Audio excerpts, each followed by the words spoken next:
So what we'll be talking about is the spiritual warrior trait. First of all, to be a warrior, there's a code of conduct which you have to adhere to. There's a lot of terms in this which I would like to define a bit more closely. Spirituality is a very broad concept, and the way I look upon spirituality is that we actually realize that we are the spirit, which can be in a body or can be outside of a body, and that it's actually the spirit which is the thing which is like the actor in us, which decides what we do. And of course there are other things which can influence us. People can offer us money, they can be angry at us, or they can become sad. And all these influences, which are from lower levels, of course they exist.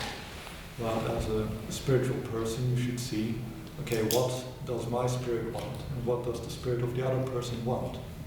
And listen to their needs and their desires. There's often also a lot of confusion about spirit and soul. They're often used interchangeably. The way I'll be talking about is that the soul is the eternal part, which will always remain. So even if you die, or no matter what happens to you, the soul is always there and will just find a new body to be, a new form. The spirit is actually the part which holds our consciousness of our present life, and possibly also of some of our previous lives. And the spirit has a personality. So my spirit in its current form is a male spirit. It has a male form. It has also links to the current time and place which I live in. The soul is actually more removed, farther away, and not so attached to the world of form. Warriorship is also something I would like to discuss very briefly. There's actually various visions upon what is a warrior, what is the warrior's code. In the West we have two big influences. One of them is from the ancient Greeks. The ancient Greeks, they developed a different kind of warfare, because it used to be that humans fought for dominance in the same way as animals fought for dominance. So you threaten a bit, you growl, and you show your strength, and it seldomly became deadly. You still see this in some people who live in a very natural fashion. They just go and stand on opposite sides of the river and they throw rocks or stones at each other. And the one who's can throw the hardest and the fastest, clearly they are superior, so the other people retreat. So this is warfare where actually very few people get killed or even hurt. And this is basically in the same way as in the animal kingdom. You have basically a warfare where you base yourself on just showing your strength, developing the ability to manifest yourself so that the other person can see you, and by being seen, you know that I should respect their strength, or I should withdraw from this position. The Greeks developed a very different kind of warfare, because the Greeks, they started to have territorial warfare. Greece had limited areas of where they could grow crops, and the power of a city or a community depended upon the number of people. And more crops meant that you could feed more people. And they developed the idea of the decisive battle. That instead of just threatening the other person and then, maybe they can have a comeback, they, instead of having lots of little prolonged conflicts of threatening each other, they said okay, we'll just gather all of our people, all the strength we can, the other person will do the same. And by having a big conflict, one or the other will be broken and they won't be able to do anything anymore. And later this idea was developed further by von Clausewitz, who came up with the idea of friction.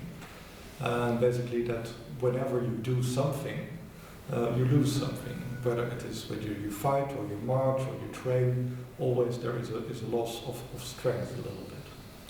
And von Clausewitz developed the idea that by increasing the amount of friction, by basically creating conditions which make it hard for the other person to act or do what they normally do, they lose more strength. And by the loss of strength, eventually you gain superiority. If you look towards the Eastern philosophies, they have very different ideas about spiritual warfare and warfare in general. One of the ideas there is that you are not so much like an individual, but part of a bigger whole. You're part of a clan or a family, or you have sworn allegiance to a certain lord or to a certain principle.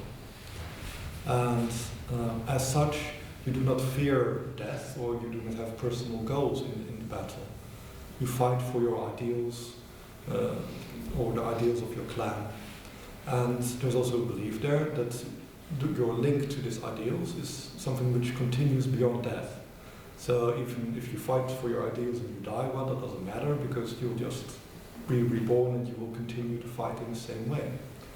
So it's very connected also to the caste system, where you have the Kshatriya caste or the warrior caste. And by being able to work with these powers, you are reborn with the same powers in the next life. It's also very connected to the idea of karma, that each of us has certain abilities. By learning how to develop these abilities and how to use them in a good manner, that we actually deserve to hold on to these abilities and to develop them further into a higher level. With the spiritual warfare, there are several rules. Within Japan, you have the Bushido, basically certain things you can and cannot do. In the West, you have the code of chivalry, the code of the knights. Basically, what it all boils down to is that there are certain detractors, things which make you imperfect, make you impure, and thereby even, like, you may have strength, but if there's impurity, you will not use your strength or your abilities in the right way. And then it's better not to have these abilities at all. These are often ideals of purity. The purity in the spiritual level is basically also saying, okay, there are higher forces and lower forces, and these lower forces cannot be the dominant forces. So I cannot let greed or fear or my ego be the dominant force in me. You acknowledge their existence, and you acknowledge that it's a part of you, there's an energy in it, there's a power in it, but you decide to use this power for a higher goal. Another code is also the right and the obligation to use force. As a spiritual warrior, you connect yourself to an ideal. And this ideal needs to manifest itself. And it also needs to be protected. So, in a way, you're always a protector of a tradition, of a certain way of doing things, of a certain way of life. As a protector, one thing is that, well, there are enemies. You have to be able to recognize your enemies and to also protect not just yourself, but also the other people who are not warriors, but also try to follow the same way of life. So you're both a warrior, but also a shepherd, who guides them to safety, who teaches them how to defend themselves, and if they lack the strength or the ability, then through your development you can say, like, okay, this burden is too heavy for you, I will carry this burden for you. So you have to be able to sacrifice yourself, or at least part of your energy. To look at what a warrior is fighting against is also very important. There are attacks in the form of spirits, and there's also attacks in the form of, like, people or just occurrences. It's very important to also make a distinguish what is called white magic and what's called black magic. The thing is that if you lose your harmony, then you also lose your sense of self.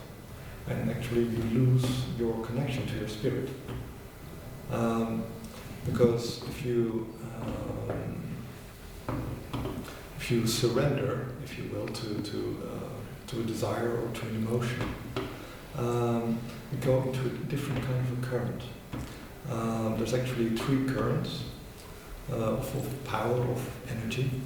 There's what you would call the current of darkness, which is basically trying to hinder movement, which is basically saying like, okay, let's like stop developing, stop growing, everything is okay as it is. You can all go to sleep. Somebody else will take care of everything. And just keep on going in your little treadmill, and everything is planned for you. And so it's almost a kind of like a drug addiction. But you get the same in certain jobs, like where you go to the office and you work from 9 to 5 and you pay your rent and nothing develops. There's no real life there. It becomes mechanical. And then there's a group of forces and people who do believe in development, but they do not have like a higher guidance, a higher ideal behind it. So they develop their strength or their wealth or their economy, or they want to have more sexual partners, and there is definitely a growth, and the people learn from using their strength and trying to achieve goals. But the goals in themselves, they are not, they're empty, they're meaningless, because at a certain point the person is going to die, or things are going to be taken away from them. And well, what have they achieved? What have they left of all their achievements? Well, actually very little, except just the knowledge of how to use a certain power, or how to apply their strength. But they haven't really sown anything which is fertile beyond themselves. And the last group, they're not so much interested in the power, they're more interested in the dreams beyond it. So they have a certain vision of how they would like the world to be, how they would like themselves to be, how they would like the other person even to be. Like they might see something in a child, gosh, this child has a talent, let's help him play the piano, maybe he'll make beautiful music and inspire other people. And by definition, these dreams, they always go beyond the boundary of the ego, beyond the boundary of the self. All these 3 powers also have like an entry requirement. If you prefer not to do anything, well, that's very easy, because, well, you're already there. They're very easy to work with, these forces, and these forces are not just things outside of yourself, they're also elements of your own being. The forces which do want to have a certain development, they require a willpower. You have to have the will to use your energy. You have to have the will to do something, to get off your ass and to say like, okay, I'm going to achieve something. And the forces of light, they require actually a heart power. That you are not just guided by your will, by your desires, but you're also inspired by the other people, and that you can actually be somewhere and feel like, okay, what is needed? Who needs what? And what can I do? How do I fit in? And by being in connection with your heart, you can be inspired by your situation to act like as a spiritual warrior. That doesn't mean that willpower is not an important part, because it's still an important part. So there's the part of you which dreams, which is inspired, and the part of you which acts. And Friedrich Nietzsche said it very nicely. He said, if you fight with monsters, you have to beware, or you will become one yourself. And this is often what happens if the willpower becomes dominant over the heart, when you get so caught up in your fighting or in your battles and your will to win, that eventually you slide away from the heart and become manifest in just using power, and it becomes empty. This is also something that you see a lot in politics. Often people are young students, and they're inspired, and they see the injustice of the world, and they want to change things. And then they find out, well, to change things, it's not so easy. I can't just dream it up. I need influence, I need votes, I need people to support me, I need to make friends. And well, they recognize, oh, I need power to change things, but then when the power game becomes more important, then you start to lose the purity. And if at the moment you lose the purity, that's basically when things go wrong. And the code of a spiritual warrior is basically also to say that you actually are willing to say, okay, I would rather sacrifice my power than use it in an impure manner. And that you actually change yourself, you make a kind of a commitment to only do things while you're in a good state. So you can, basically if you're feeling like, okay, I'm so full of hatred or fear or negative emotions, that you have the self-discipline to say, okay, I won't use my power now, because it's impure. The way I look upon the difference also between black and white magic is I also draw a quite sharp line, but it's not a moral line. The way I look upon it is that with white magic you obey certain divine laws. And the most important law is the law of freedom. That you can use your power, but you do not limit anybody else's freedom. So of course you can, like, if somebody does something you disagree with, you can tell them like, okay, listen, I don't think that's the right way to do it. I disagree with this way. Won't you reconsider it, or can I explain it? And if you go on the other side, you can say, okay, black magic is a way where you do not respect the other person's freedom. So if somebody else wants to do something, I dislike it. Well, I lock him up, I throw him in jail, and throw away the key. Well, now he can't do anymore what I don't want him to do. Or okay, you steal, I chop off his hand. Well, now he's not able to steal anymore. I can understand why some people, take these measures, because, if the other person is going to commit harm, how can you stop him from committing harm? But who are you also to take that position and to say, like, okay, I'm going to decide what you can and cannot do, what abilities you have. There's already a system there which actually dispenses this kind of judgment. And that's called karma. So we all have had different lives, different incarnations. And what we do in each of these incarnations is judged by the lords of karma. And they say, like, okay, he has a certain amount of abilities. Does he use them in a conscious way? If he uses them in a conscious way, then there's a kind of a growth, a development. And even if the person does something really horrible, like, okay, commits a murder or steals something or rapes somebody, if they are conscious of it and they can feel guilt and remorse and repent, then there's also a growth. There's something is happening, the person is learning. And that's actually the purpose of existence, that there is this growth, that there is this development. And so people actually have the freedom also to do things which we disagree with or which we think are evil or bad.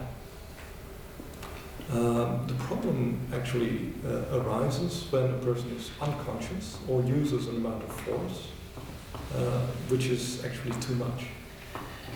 So if a person has no empathy, the person has no ability to feel what another person feels, and they become a serial killer, and well, they kill, and well, they see the blood splatter and they don't feel anything. They're not actually learning from that.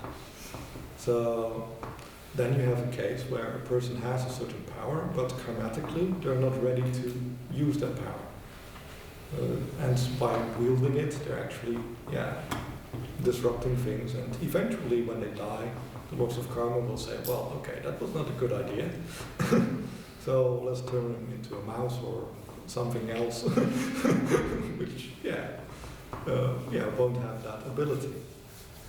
But, well, karma is not an instantaneous justice. It can take a long time. And it's also an imperfect system if you look at it on the short run. Because there's people who use black magic and they can keep on doing it for incarnation after incarnation because they can kind of avoid the judges. And that can continue for a while. Eventually they'll get caught and they'll have to pay the price, but it can take time. Basically, a spiritual warrior,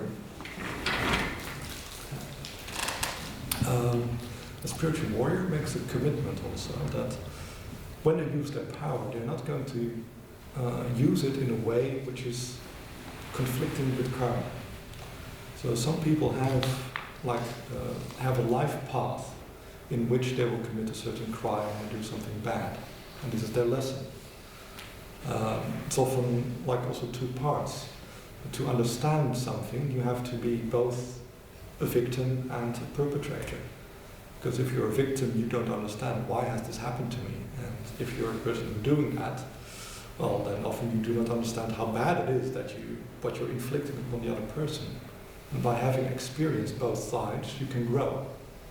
So it can be a path of a person to suffer from certain things or to do certain deeds. And that actually binds you as a spiritual warrior. You have to say, okay, there's a higher law, there's a higher judge. And you have the force of compassion in you. Of course you want to help, you want to change things. But you have to obey the higher law. And there's always a very big conflict within every spiritual warrior between, on the one hand, the power of mercy, and on the other hand, the power of justice.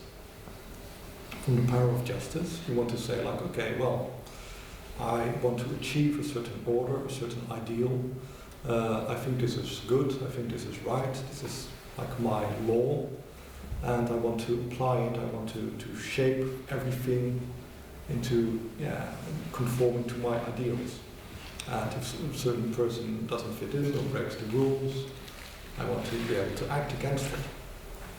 But on the other hand, you have the law of compassion, which basically says, okay, not everybody has the same ideal, everybody has their free will, everybody wants to explore things, and everybody has their flaws. And, they need to be able to play and to make mistakes. And if a person is suffering, when have they suffered enough? Isn't it enough? Haven't they learned enough? Can't we just help them in a more gentle way? This is basically also where the higher powers come in. If you are talking about angels and gods and goddesses, they are actually powers of mercy. So they can see that, okay, we have our flaws, we have our problems, and maybe we do not deserve so much help, but they're willing to give us this extra chance.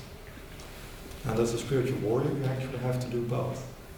You have to have both the mercy, but also the justice. And you have to learn how to deal with this paradox, with this inner struggle. The black magical techniques, which do not respect another person's freedom, they're by definition very dangerous to use. Because if you do not respect the other person's freedom, then it's very likely that you will be also trespassing against karma. Because who are you to use your powers, use your influence to deny another person their possibilities, their parts of their life path. And black magical techniques are not by definition evil, but they're definitely very dangerous to be using because of the karmic implications. Another thing to be very aware of if you're actually using force is that also the universe is a place of balance. So every action creates an equal and opposite reaction. You cannot make everything light. It's also impossible to make everything dark. It's an eternal cycle of black and white, of light and dark, of high and low. And the purpose of the spiritual warrior is to say, okay, there's good things, bad things, but the average, I want to improve that. So I want to, draw the cycle into a higher level. Of course, I'll have defeat, I'll have failure, but I'll also have success. And you have to accept that you can't just hold on to success all the time, because then also you become rigid. Then you become like a lord who does not defend his people but hides in his castle. Like, gosh, I'm enlightened now, or I'm powerful. That doesn't stop there with your achievement. You have to say, like, okay, if I've achieved something, I have to be willing to sacrifice it. One of my favorite saints, Saint Seraphim of Sarov, he said that there can be no holiness without action, for the work of salvation is never done. And that's very much how the spiritual warrior should be. So you should achieve a certain light, a certain power, and then see where you can apply it. I'm going to give a little example of one of the dubious uses of magic. For instance, okay, I'm living somewhere and like I renting a floor and I would like to have the floor above me. There's another person living there, they're renting it, and okay, I can say like, well, I hope they find another place and then I can rent their place. Is that black magic? Is that white magic? You're not desiring anything negative. You don't want them to end up in a bad place or to get thrown out. You want them to find a nicer place, which is more suited for them. So you can take their floor. Well, tricky. Or another example, like a person is sick and like they have a spastic colon and like they get cramps and they get pain. And you go like, well, I know how to fix that. I can tell that colon not to behave in that way anymore. I'll do a magical spell and the colon won't get cramped up and get irritated anymore. You're deciding for the other person how their body is going to react. Who's in charge? Are they? Well, no, because otherwise they would have told their colon to be calm. So you take charge over their lives, a part of their being. Is that black magic? Oh, yes. Is it bad?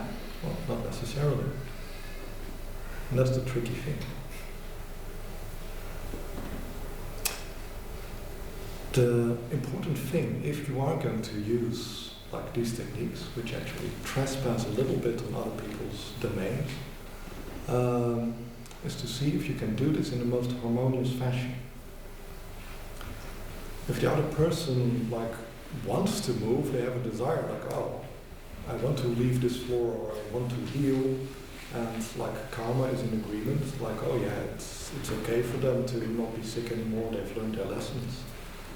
And their spirit is in agreement, like, okay, yes, I don't want to experience this anymore, I want to start experiencing different things or different places. Then you can actually act and use your power and manifest it and help it to move processes along. Because what you're doing is you're not actually changing the course, because karmatically they're allowed to heal, they want to heal, and they will probably heal by themselves, but it might take them a few years. And the same with the people who want to move, like it might take them a few years to find the right place where they want to move to. By applying your power, you can actually speed up the process, but you're not actually changing the process. But in these cases where you just speed up the process without changing its direction, you can use your power in the same way. And at the moment that you find out, like karmatically, no, they are not allowed to heal, or their spirit still wants to experience something, then you cannot act without creating a counter-reaction. This is something I actually had to learn out the hard way myself. Because there are many healers and many people who are in the healing profession, they have a kind of a burnout, usually after 3 or 4 years. They work very hard, they give all their power and energy to rid people of their diseases and their pain, and then they notice, like, gosh, I don't know why or what's happening, but I've lost my powers. That's also karma kicking in, because you're actually not using your power, even your healing power, in a way which is meant to be used. Another thing which can happen is that you heal a person, they feel great, and 3 days later the problem reoccurs. because also the balance reasserts itself. So it can reassert itself outside of you or inside of you. So actually any use of power should be done, well, cautiously. The black magical technique is basically also to say, okay, well, there's a kind of a balance and there's a kind of a reaction, but I'm trying to shift that. So, for instance, in the voodoo tradition, like a person is sick, okay, there's a certain negative energy or a problem or a curse, and well, if you don't want to change the balance, what you can do is like, okay, I'll take that negative energy and put it in the chicken. So you're not actually changing the balance. The light and the dark, the high and the low energies, they're still the same. It's just, well, not longer applied to a person, it's now applied to the chicken. So these are very tricky ways to get around it. But yeah, so you won't get an immediate reaction because you're not disturbing the balance, but karmatically, you're still thinking like, okay, was the chicken meant to have that disease? No. Was the person meant to have that disease? Yes. So you're still upsetting the life path a little bit, but already the reaction is less strong. And if you do things which upset the balance, then basically the police comes after you. So basically astral forces and higher forces, they start to try to reassert the balance. And then a person gets into a power struggle. If they're a black magician, if they're a white magician, they usually surrender and say like, okay, well, I did wrong things, okay, take away my powers, or teach me what I did wrong, and yeah, I'll do penance and I'll try to compensate for the things I did wrong. Well, if you feel that, okay, you need to take a break and need to do some things to set things right, that's okay. If you get the feeling that, okay, something is taking away my powers, it can be about two things. It can be that there's really a hostile force trying to attack you, or it can be that you did something wrong, just trying to right the balance. The black magical way to go about it is basically to say like, well, I just need to be stronger. And then strength becomes your solution. Like, okay, well, a spirit comes to tell me something, and, well, okay, I don't want that spirit here, I'll build up the strength to chase it away. And so it won't nag me about what I did wrong anymore, and try to block me from going my path. If you notice in yourself that actually force becomes your solution, then you know that you're on the wrong path. Because force is actually never a solution. It should be always awareness, which is your solution. You don't need a lot of strength to be a capable warrior. You just need to know how to apply your strength in a good way. You see it also in the martial arts. If you look at, for instance, Aikido or karate. In karate, when the other person comes at you with a lot of strength and they put all their weight and their power behind the blow, well, if you answer with strength, well, then it's like boxing, like try to put up your jukes and try to have enough strength in your arm to block the strength of the other person's blow. Then you're having a strength versus strength solution. This is also basically the black magical way. The white magical way is to say like, okay, well, there's this thing coming at me, well, what do I do? I can step aside, or I can guide it to another direction. This is also basically the way of the spiritual warrior, where you try to understand the nature of the attack. And by understanding the nature of the attack, you can deflect it or use it in another way or divert it. As a spiritual warrior, you're also never alone. Like, you may be alone at the moment, but you're always connected to your ideals or to the powers which you work with. And if you find out, like, okay, I don't know how to deal with this or what the purpose is, just ask for help, ask for guidance. Because life is meant as a lesson.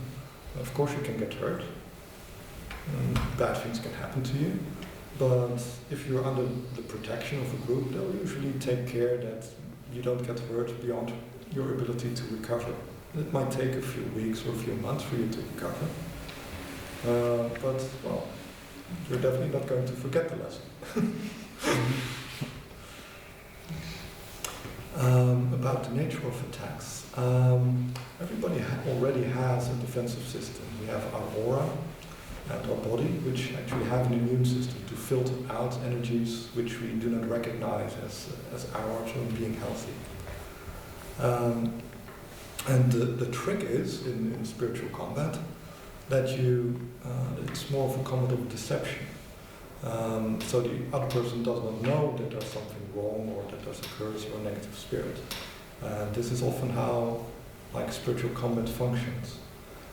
So self-awareness, or being aware of what's a part of me and what isn't, is essential. I want to do some exercises with you. We'll get started, but I'll ask if there's any questions about what we talked about. To start to notice a little bit the difference between a negative energy, which is not a conscious thing, and a negative entity, which does have a consciousness. There's actually various kinds of energy which can be used in spiritual combat. There's elemental forces, which are actually not conscious of themselves. They have no idea of morality. They just obey. There are spirits of life force. They're usually very strongly connected to nature.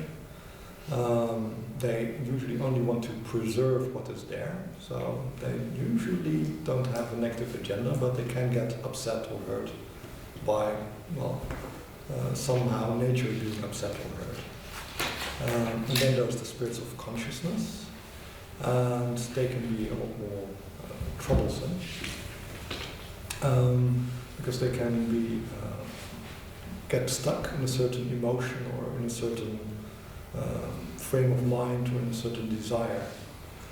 And what's very important if you're dealing with entities is that everything which is alive, and they are alive in their own fashion, they need food.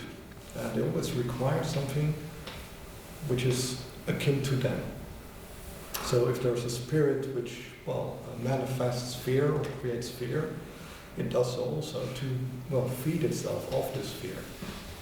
And if there's a spirit which creates aggression, it feeds itself off this aggression. And if you stop feeding the spirit, if you say okay, you want to make me afraid or angry, I'm not going to go along with that, I'm not going to allow this influence, then it will have to expend its energy to try to influence you, but you won't feed it back. And if you're like, oh, that damn spirit is bothering me again, and you get very angry at it, then of course it will play along and say okay, I'm scared now, I'm running away with all your energy, and you scared me off, and I'll just eat it up, and then I'll come back, and then we'll play the same game again. So it's always very important to remain in control if you're fighting. If you're dealing with an energy, it's a very different. It's a very different game, because an energy can be fed by an outside source. So another person can do a ritual, or they can meditate, or whatever to do you harm or to create a certain effect. But more often they will feed on an inside source. So they will try to integrate this negative energy or this negative pattern into your own energy system, so that you will actually be harming yourself. So it's kind of like a Trojan horse, a virus program, which they put into you, and then you will start harming yourself. So the first layer of defense we have is the aura. Actually, the outer layer of the aura is the most important one. You can have several defensive layers within the aura. And it's very important to realize the kind of protection mechanisms you yourself have, so you know what are the weaknesses and strengths of my particular way of defending myself. Here's the defensive layer. What I notice already, your energy is outside here. So basically what this is telling me is that you are protecting a part of your energy, but another part of your energy you're not protecting. So there's a certain area which is vulnerable. In this case, it's caused by your heart chakra being larger than your third chakra. Which basically means that like the third chakra is about the willpower. It basically says like, okay, here I am, this is the way I want to be, this is how we're going to do it. The heart chakra says, okay, I want to be in harmony with you, I want to, do things in a nice way, I don't want to upset anybody. It's good that you have a large heart chakra, but if it's too large, then it can become a weakness. Okay, if I feel here the edge of the aura, here I feel a resistance, and this is basically why you start blocking energies. And this layer of resistance has a certain thickness, a certain amount of energy in it. So first I start to feel like actually how thick is it, and here it stops. So it's about this thick, which is actually quite healthy. It's a healthy protection layer. But a protection layer is not like a brick wall. It has openings, it has gates. So certain energies you are going to allow in, and other energies you are going to keep out. So if we try with a positive energy like love, so feel love, I think of love, I let it flow through my hands. When I feel like there is no barrier, and this is good. But it can also be that you have a certain weakness. For instance, that because your heart is relatively big, that, for instance, if another person comes and they have a lot of pain, which is also a negative energy, and there's this almost pain energy, and also you're not defending yourself against it. So this is a hole in your defenses. And spiritual warriorship is about finding the holes in defenses. If you know what is the blind spot in the other person's defense, I can send entities and programs through your defenses. So I could basically build a curse which would cause you pain, and just you wouldn't defend yourself against it. What I notice is basically that you become spiky. It's, for me, the feeling is almost as if like I'm trying to grab a porcupine or a hedgehog, so that there's thorns going through my hands, which is a very effective defense mechanism. The advantage is that it makes it very hard to really assert pressure to, because it disrupts my own energies with the spikes. And the problem is, if you are in such a state for a very long time, also the positive energies are also going to be disrupted. So on the short term, it's a very effective defense. On the long term, you're going to be, a little bit exhausted. Okay. Now we're going to try to see if you can actively work with your defenses.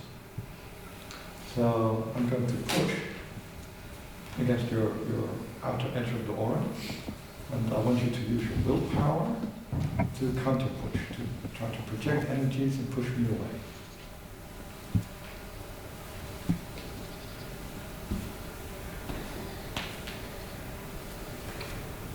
Do you notice what's happening?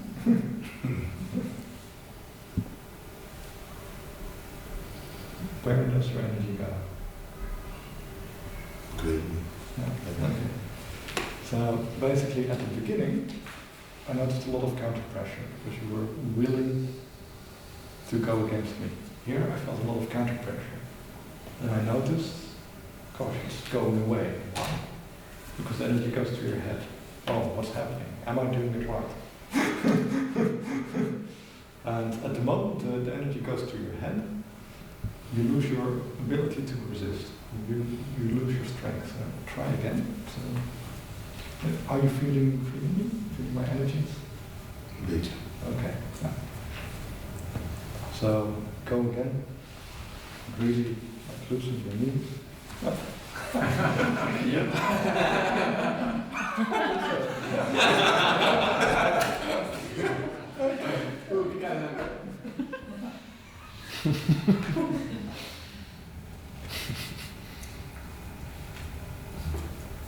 Very different. Do you notice the difference? Yeah. The contact was also more intense, do you notice, between us? Mm-hmm. Because basically if you're saying like, okay, I'm not going to back away, I'm not going to confront the energy, you become also aware of the other person. So you don't allow the other person to sneak by. Okay. I'm going to try to make you a little bit more aware of your like blind spot. So first I'm going to intrude.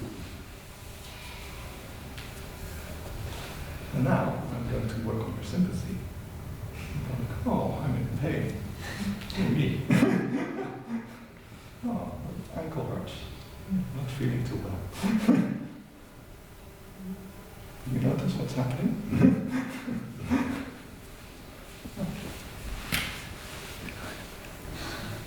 So, what do you notice? Because I was trying to block it. Yeah. But maybe I was trying to block it because you tell me that you were going to do this thing. And if I didn't know it, I wouldn't know that I was trying to block it. You see?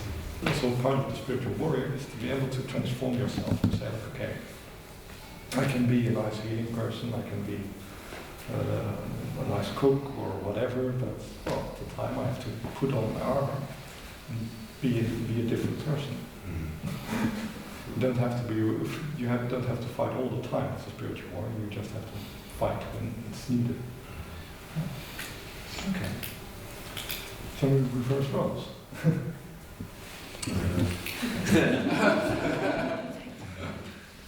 So, okay, try to feel the end of my aura.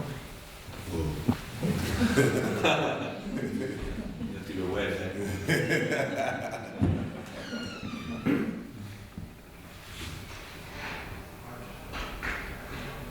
Walk a little bit closer. I can walk closer.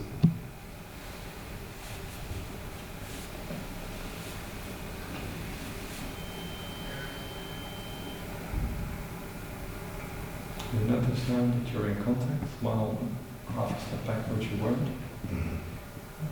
Okay. And now if you walk closer, I'll try to push against you.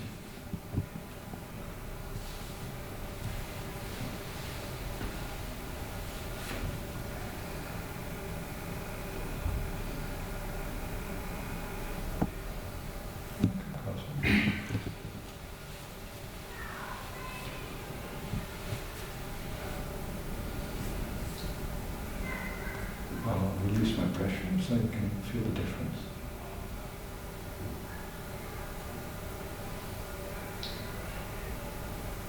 Do you notice? Yeah. Yeah. Now it feels like I can touch you. Yes. Yeah.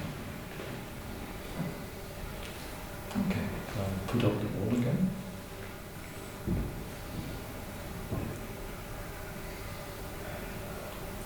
Okay. And try to break through the wall.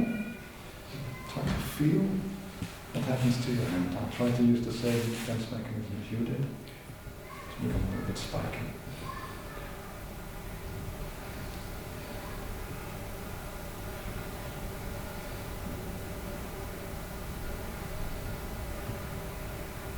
Do you feel something? How the energy in your hand changes? If you push. Actually, I don't know how to push really. Okay. Just intention.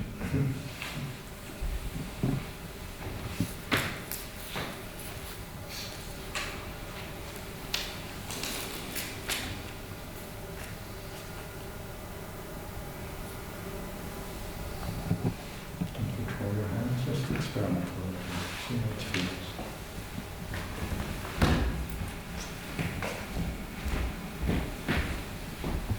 No, this I don't feel. Really? I felt Yeah. the first thing, Okay. but I felt something different. When I was trying to feel your aura, I felt something going up.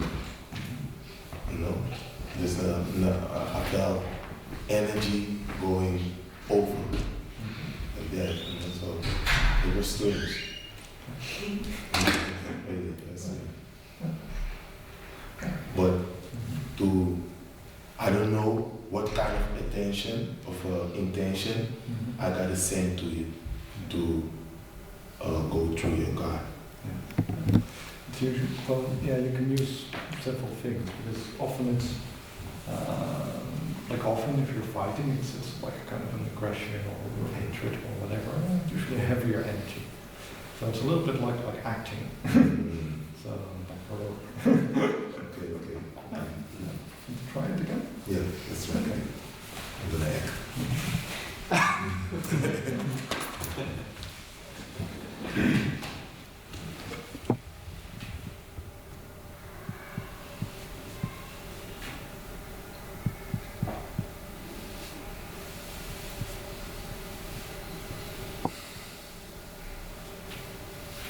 Defending yourself now?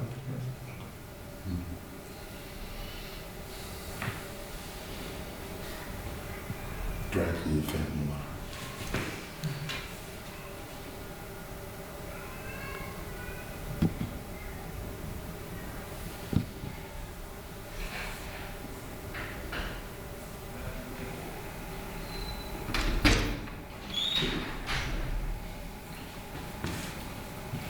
You know what I feel?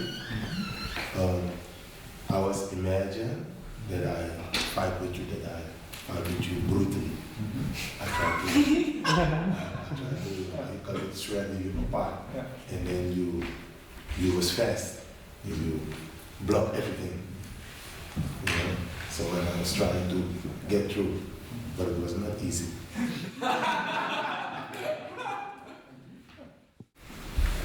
So we just practiced a little bit with our outer defenses. One of the things I noticed is that several of you have a large part of your aura which is outside your outer defense. And this has advantages and disadvantages. The advantage is that because a part of you can move very freely with all the energies which surround you, and that you become very empathic. You can feel what is around you. You can move with the other person's energy. This makes you very intuitive. But as a warrior, this can be a critical disadvantage because you identify, you go along, or part of you goes along, with the other person. So as a warrior, you have to basically be able to switch, to say like, okay, there's a time when I attune myself to the other person, to the surroundings. I allow myself to be inspired, and I find out what needs to be done. But at the moment you feel, okay, now I know what needs to be done, you shift. You put on your armor, you grab your shield, and you go out and do it. And it's a big adjustment if you're a heart person and you're always in your heart. But yeah, you don't have to do it 24/7. You can just basically say, okay, only when I need to fight, I need to be able to shift myself into a different stance where I can defend myself. What's also very important is what you do when something passes through your defenses. These defenses only actually are very effective against subconscious attacks and like energies around you. These aura defenses, they filter out energies which you think are not nurturing you. So different people feed on different energies. If I'm a very depressed person, I feed on depressed feelings and depressed thoughts. So that's food for me. But if you want to be spiritual people, then we need a little bit higher quality of food. And we need to keep ourselves from being poisoned by pain, by sadness, by anger. So these energies, we have to learn how to filter them out. So that even if you go into a prison or a place where people have been using drugs or whatever, that you don't get caught up in the atmosphere and get dragged along with it, but you can just be there and keep it outside of you. As we've also found out is that people have weaknesses. There's always a way to get through these defenses. So they don't actually work against a smart opponent. They only work against energies and stupid opponents or subconscious attacks. Like a person might be angry at me. If I have a good defense, I'll just say like, okay, well, you're angry at me. See if I care, and I just walk on. If I don't defend myself against it, I might pick up the anger and become angry myself. Like, what? You're angry at me? I'm angry at you. Or you might react to the anger by like, oh gosh, this person's angry at me. And then you withdraw. So first step is try to filter them out. The energies which come in, they have to be transmuted. They have to be changed into a non-harmful form. There's various ways to do that. The most important thing is also basically that you have to feed your aura. If you meditate or do other exercises to really charge your aura with energy, then your ability to transform the energies which come in is much stronger. The same goes also for your own energies, your own process of spiritual growth, of development on both a physical, emotional, and mental level. It's much better if you can do these exercises. How easily an energy which has invaded you is made harmless depends very much on the complexity. If the energy is very instinctive, very non-complex, like a 3-year-old who's upset at you, or a cat or a dog who doesn't like that you close the door on it, well, yes, there is an amount of anger and frustration or sadness or disappointment, and you can pick this up. But also, it's a very non-complex energy, so it's very easy to say, like, okay, well, yes, this is how you feel about me, well, that's okay. I'm not going to go along with it too much. But if the energy is very complex, then it's actually our own energy system gets into a kind of confusion. If somebody is plotting against you, like, okay, I'm going to get them and I'm going to ruin their career and I'm going to do other things, then like your own energy system is like, okay, what the hell is this? And the problem is our reaction, because if we get an energy which we do not recognize, you do the same thing as with your hand. It's like, oh, what's that? You pick it up, you bring it closer, so you can study it. Okay, what is this energy? What is this strange thing? And we do actually do the same thing with energetical attacks. So if a person tries to send a negative energy to us, either we recognize it because it's pretty simple and then it stays on the outer edge of the aura, so it doesn't really enter deeply into our energy body or energy system. And you can often feel that when a person is in a heavy surroundings, like working in a jail or a mental institution, that they often have these little energies which they pick up and they come into the outside of the aura. This is just normal. It's just a kind of an abrasion by being in a negative environment. But if these things are in the outside of the aura, we just become mentally aware of it. Like, okay, this is happening or this is not good for me. But it doesn't affect us very strongly. If the energies start coming closer, then you start to have emotional reactions and physical reactions to these energies. So then you can get a lot more upset by them.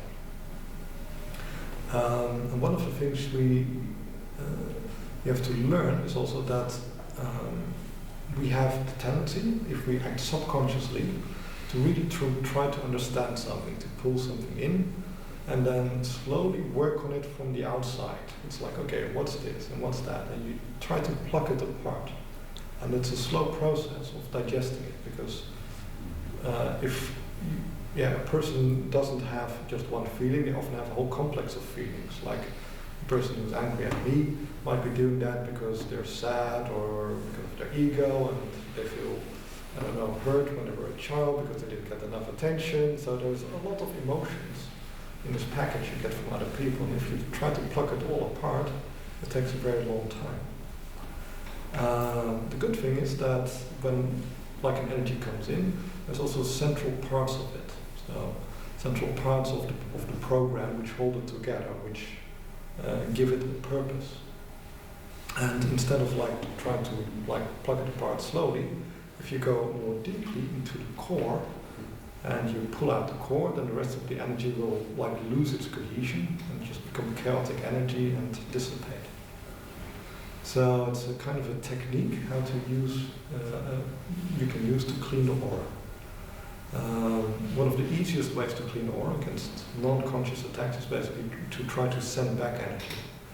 To say okay, well, this doesn't belong to me, let it go back to whoever sent the energy or allow it to be drained into the earth. If it's a conscious attack, you're going to notice that it will not work. because you have the intention like, okay, let the energy go back or let it go into the earth. The other person has the intention, no, this is to harm you, it is for you. So you often find that this way you can distinguish between a person who simply does not like you or a person who is actively attacking you. Another thing which is some people were asking me like, okay, gosh, my barrier is not that strong. Because I know with some people they are really thick and some people are really thin. What can you do to make a barrier thicker? There's actually a lot of stories about that. So I'll try to cut a little bit through some of the stories which are floating around. One of them is to put up a wall of white light and to visualize a light around your aura. It works after a fashion, but the thing is that visualizations, they usually use the mind.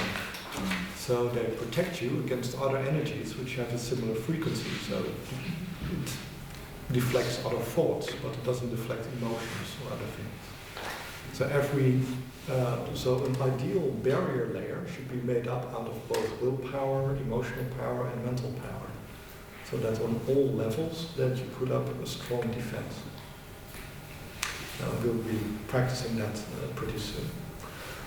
So you should have a strong wall and then a good cleaning system behind it, which recognizes bad things and also learns how to pull them apart.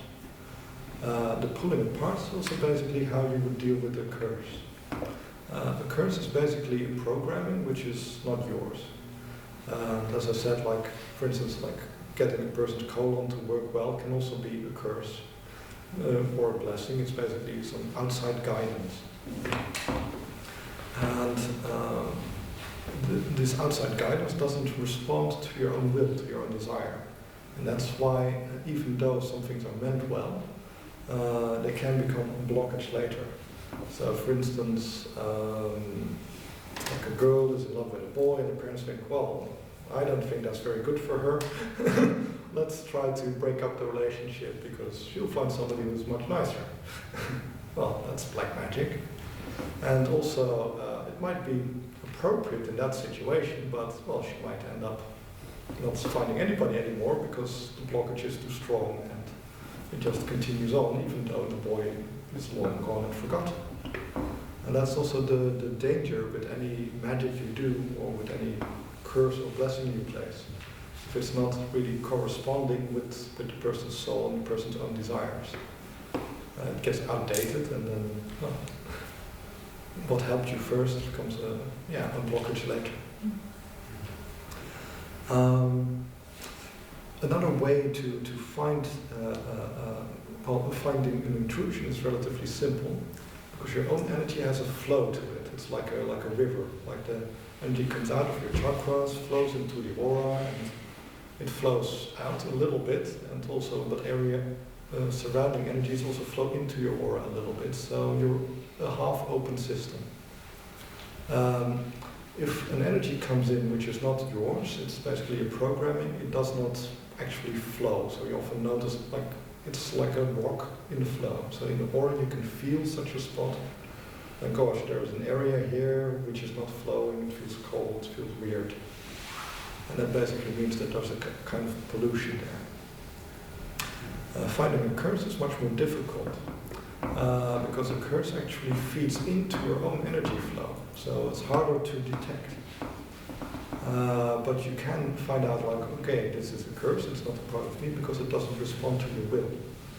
Because every part of your aura will move with you. If you say to your aura, oh, become smaller, it will become smaller. If you say become bigger, it will become bigger. If you say like move to the left or move to the right, you can move it. But the curse doesn't move along with you. So this is how you can detect a curse. If you are sensing another person's aura and you have a feeling, oh, this is kind of weird, and you ask them to move it. And if they can't, and they can move the other parts of their energy, then you probably have a curse.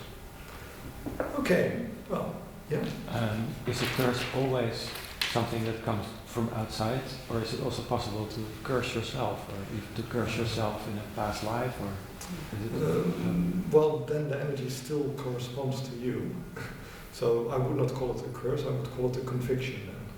Because people can have limiting convictions like, oh, I'm no good, or I don't deserve this. Yeah. or so I should it's suffer. really something that Yeah, yes. is imposed? Yes, yeah. But the effect is pretty much the same. Yeah, because that's But what about addictions? What is usually the source of that? Yeah, we were talking earlier about also the forces which want energies to stagnate. And that's basically what an addiction does, or what actually a drug does. There are various drugs which basically drain energy, so they create holes in the aura, so your own energy drains away. And well, so nothing much is moving, like marijuana is a drug which is actually energy draining. There are other drugs which basically put your energy in a certain state, for instance, cocaine or heroin. So instead of you controlling your